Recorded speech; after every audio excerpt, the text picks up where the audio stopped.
You think she ignored you because of your face, or your height, or the number sitting in your bank account. That's the story you told yourself at 2 a.m. scrolling through her story for the 4th time, zooming in on the guy standing next to her in the photo, trying to reverse engineer what he has that you don't. And it's a comfortable story, because if the problem is your face, the problem is permanent. It's not your fault. You can go back to bed with a clean conscience and blame your parents' genetics, but it's wrong, and some part of you already suspects it's wrong, which is exactly why you clicked on a video with a title designed to annoy you instead of one that flatters you. Women don't run a spreadsheet on your jawline and your salary and reject you based on a final score. That's not how attraction works, and honestly, if it was, this would be a much shorter video. You just need a calculator and a gym membership. What actually happens is faster than that, stranger than that, and it's happening whether you're aware of it or not. It's happening in the first 4 seconds, before you've said a single interesting sentence, before she knows your job title, your car, or your Instagram follower count. Her nervous system has already run a scan on you, and it has already answered one question: is this man safe to invest energy in or not? That's the entire test, and most men fail it while studying for a completely different exam. Wait, so I bought a new wardrobe, a new watch, and I've been doing jaw exercises in the mirror for a test I wasn't even taking? Yep, congratulations. You spent 2 years memorizing answers for a class you weren't enrolled in. That's not funny, man. That's actually kind of devastating. It's also completely fixable, which is the only reason I'm not letting you sit here and cry about it for the next 20 minutes. Here's the problem with how we usually talk about this. You've heard confidence is attractive.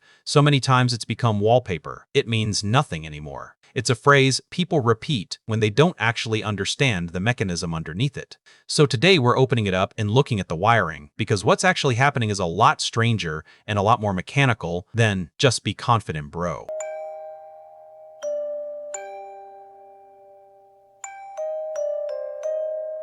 Think about the last time you walked past a stranger who was clearly panicking, lost their wallet, missing a flight, something. You didn't need them to explain anything. Your shoulders tensed a little before your brain even labeled what you saw. That's not empathy. That's your nervous system reading another nervous system, a skill older than language itself. Long before humans could describe danger in words, we could feel it radiating off another person standing 3 feet away. Women do this to you constantly, not because they're cold or shallow or playing games, because this instinct is older than dating, older than money, older than Instagram. For most of human history, a woman who could accurately read whether a man was stable and capable versus unstable and draining was a woman who survived and who chose partners who helped her and her children survive. The ones who read it wrong didn't get a second attempt to learn the lesson. So that filter sharpened with every generation until it became something closer to instinct than logic, and it's still running quietly in every woman you've ever approached. Underneath the small talk, reading a signal you didn't even know you were broadcasting. And here's the part that actually stings. She's not reading your car. She's not reading your jaw.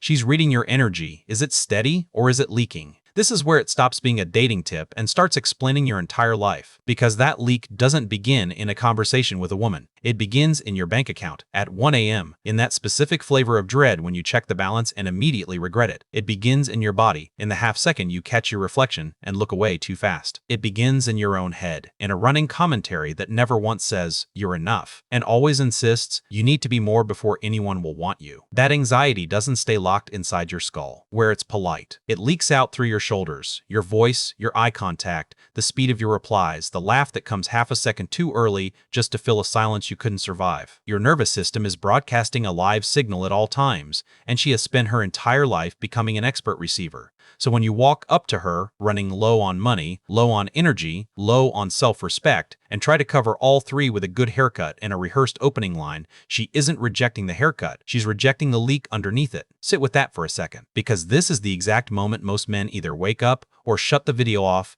and go back to blaming their jawline for one more year. Okay, but be honest with me. If I fix my money, fix my body, fix my head, do women just show up like a delivery? No. And this mistake is exactly what keeps men stuck for years, sometimes decades. You are not fixing those things for women. You're fixing them because a man who is financially stable, physically capable, and mentally steady simply stops leaking. And when the leak stops, the signal changes on its own. You don't have to perform confidence like a magic trick anymore. You just stop broadcasting the thing that was quietly repelling people in the first place. Let me show you what this actually looks like on a real person, because theory doesn't land until you see the wreckage up close. There's a guy, let's call him Jake, because half the men watching this will recognize a piece of themselves in him, whether they want to or not. Jake is not ugly. Jake is not poor. Jake goes to the gym 3 times a week and owns exactly one good jacket that he wears to every single event like a uniform, because he read somewhere that consistency builds a brand. On paper, Jake should be doing fine, but Jake gets ignored constantly, and it's slowly eating him alive because he genuinely cannot understand why. Here's why. Jake checks his phone every 4 minutes when he's talking to a girl he likes, just to see if she's replied to something else. Jake agrees with almost everything a woman says in the first conversation, because disagreement feels physically dangerous to him. Jake laughs slightly too loud at jokes that aren't that funny, because silence makes his chest tighten. Jake has, without ever consciously deciding to, built an entire personality engineered around avoiding rejection,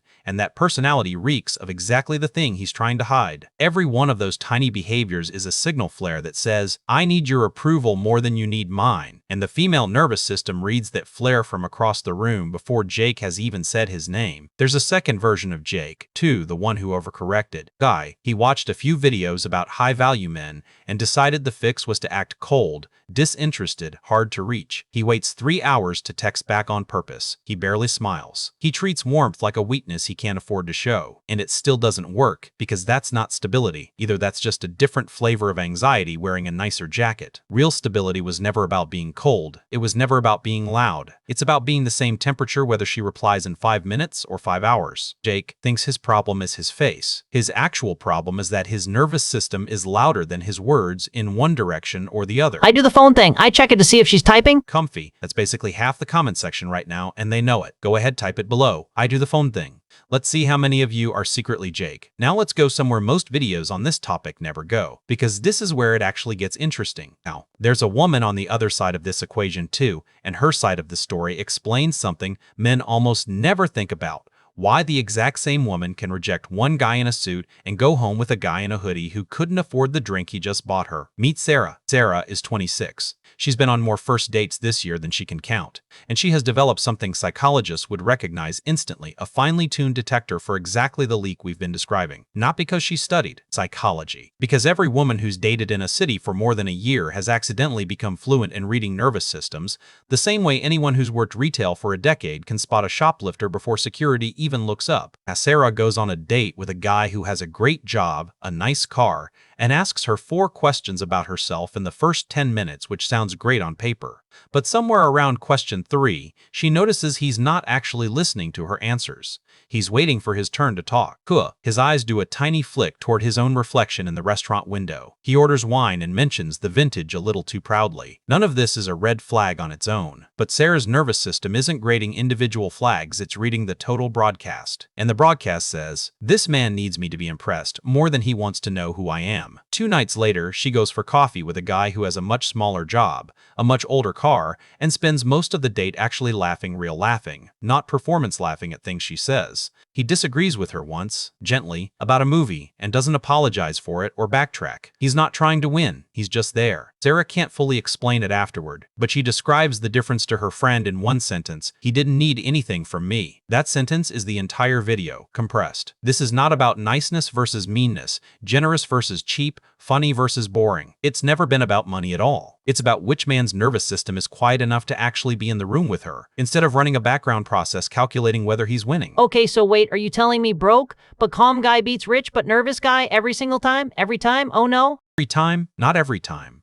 Resources still matter, stability still matters, ambition is still attractive. I'm not telling you to quit your job and buy a beat-up car for the plot. What I'm telling you is that when the leak is loud enough, it drowns out every other advantage you have. A great job can't outshout a nervous system screaming, "Please light me." Fix the leak, and everything else you're working on, the job, the body, the money, finally gets to count for something instead of getting canceled out by the static underneath it. Now here's the deeper truth, and it's not a comfortable one. You are not being rejected for being not enough. You are being rejected for being incongruent, for saying, "I'm confident," with your mouth while your entire body is quietly screaming, "Please don't leave me." Women aren't attracted to perfection. They're repelled by mismatch. A broke man who is calm, grounded, and honest about where he stands will consistently attract a wealthy man who is visibly terrified of being seen as anything less than perfect. Stability beats status almost every single time, because stability was always the thing status was supposed to prove in the first place. Money, muscles, and status are just costumes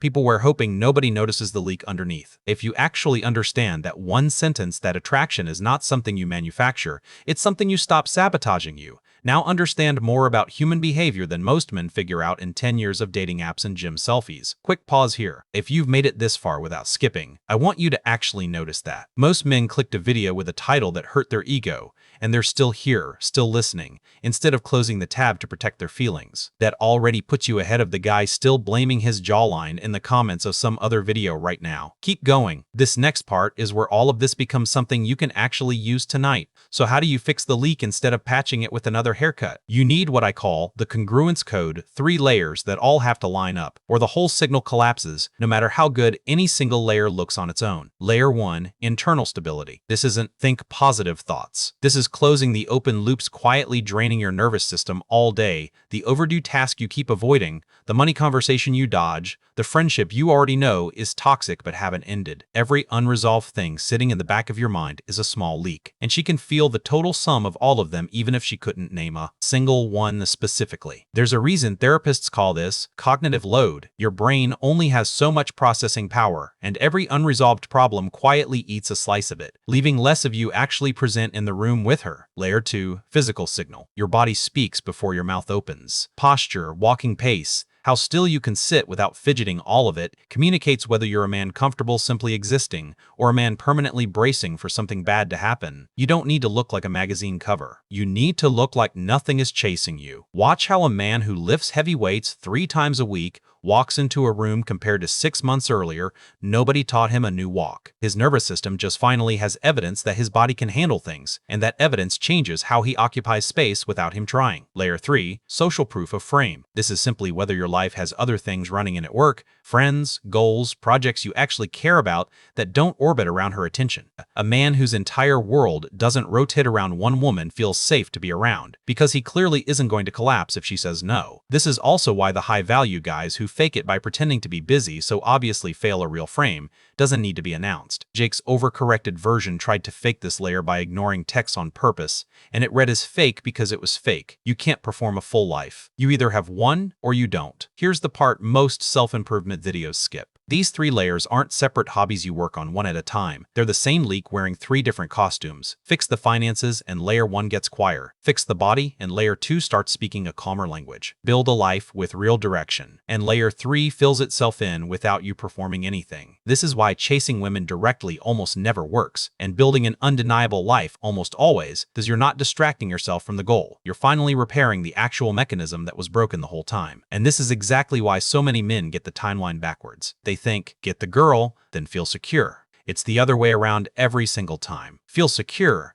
then the girl becomes available to you not because she's suddenly attracted to a new you, but because the old you stops driving her away before she even gets the chance to know you. Here's your homework, and it's smaller than you expect. This week, pick one open loop from layer 1 and close it. Just one, not 10. Send the message you've been avoiding. Pay the thing you owe. End the conversation you keep dragging out for no reason. Then, in your very next interaction with anyone, not even a woman, just anyone, a cashier, a coworker, your barber, practice the 2-second pause before responding. Don't fill silence out of fear. Let it sit there, uncomfortable, and survive it anyway. That one habit alone will change how people read you faster than any haircut, any jacket, or any gym program ever will. Because here's the truth nobody wants to say out loud. You don't need to become a different person. You need to stop leaking the person you already are. The men who actually figure this out stop chasing validation and start building lives that simply don't require it. And that is the exact moment women stop walking past them. Not because they suddenly got better looking. Because they finally stopped broadcasting the thing that made them easy to ignore. So basically the secret to getting noticed is to stop trying so hard to get noticed? Yeah. Sit with how stupid and how true that sentence is at the same time. There's one more thing you need to hear before you go, because it's the part that actually determines whether any of this sticks. Fixing the leak isn't a weekend project. It's not a video you watch once and suddenly you're a different man on Monday. Jake didn't fix himself in a week, and neither will you. The nervous system that's been leaking for years took years to build, and it will take consistent, boring, unglamorous work to rebuild, closing loops,